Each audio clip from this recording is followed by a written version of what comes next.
At the Untitled Stories project, our focus is on social innovators, changemakers addressing some of our world's most pressing problems. Many of these agents for change are educators, working to create future agents for change. So our idea is around connectedness, that everybody needs to help somebody else. Educators who attack the root causes of poverty, like Sister CYRIL in Kolkata, who pioneered inclusive education in that city by bringing together under one roof children of doctors, judges, and rag pickers. Our approach is to educate the child, put the child standing on their feet, give them a good job, and then they're settled for life. Are you here to produce agents of human change among your children? Are you here to change the mental set of people? So even if you do it with a small number, it spreads. That ethos of service and empathy are the hallmark of this school in one of Thailand's most impoverished rural areas. So this is mobile. You can take it into the villages from one house to another on the back of a motorbike. And this is what we're always trying to do, let the kids think how to improve whatever we do. And they come up with many good ideas. The school is more than just a school that all of us used to know. A school as a lifelong learning center and a hub for social and economic advancement in the communities. We say it's like a relay race. Whatever we receive, we must pass on to others. We've visited with other changemakers who've tackled the most fundamental problem in education, getting students from marginalized communities access in the first place. In the 23 years since the genocide, Rwanda has been a world leader in bringing down infant mortality, maternal mortality.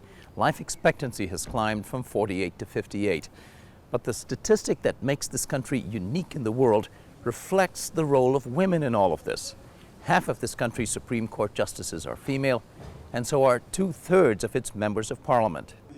At AKILAH, the emphasis is on preparing women for well-paying jobs and financial independence. We're looking at the next generation of female leaders, and then we're telling them, you have a role to play, as a leader of yourself, as a leader of your family, as a leader of your community, and that will trickle down to the whole country. It's not just getting students into college, but educating them to be innovators more than followers, to think critically for themselves. It's a particularly acute challenge in developing countries. Under colonial rule, the educational system was really designed for that, to educate people to follow instructions and to do things in a very consistent way.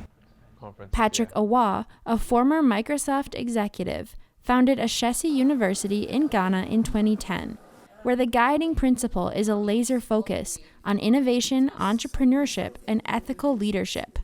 Come up with a list of things that a brick can be used for. In the next 3 decades or so, the population of Africa is going to double. And something like 40% of working age people are going to be Africans in the world. We need a lot of innovation. We need people who are trained to drive that. Barriers to education are not exclusive to developing countries. We featured WALLIN Education Partners, a Minnesota-based program that has sent more than 4,000 first-generation students to college.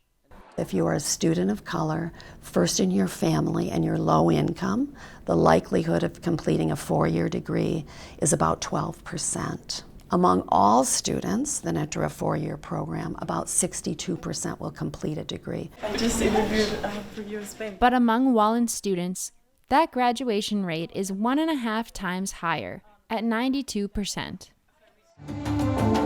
To see the mentors of the next generation of change agents in practice, visit undertoldstories.org.